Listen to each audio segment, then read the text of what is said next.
Sir थोडं विस्तारित करून सांगा, ॲनिमल बर्थ कंट्रोल म्हणजे याच्यात नक्की काय केलं जातं आणि आपण ज्याला ABC जे तुम्ही म्हणतात त्याला त्याची एक्झॅक्ट प्रोसिजर काय आहे किंवा स्ट्रे डॉग्समध्ये हे ABC कशा पद्धतीनं तुम्ही राबवता?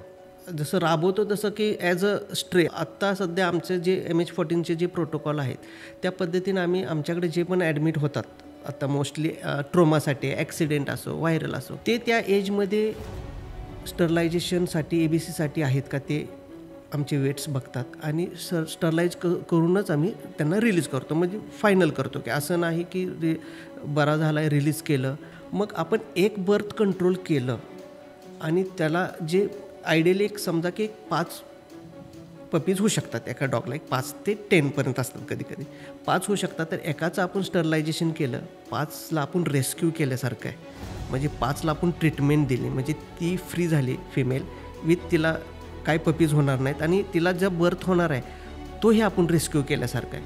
तर हे एक प्रोसिजर आहे त्यामुळं आम्ही एक स्ट्रिक्टली हा फॉलो करतो आम्ही ABCला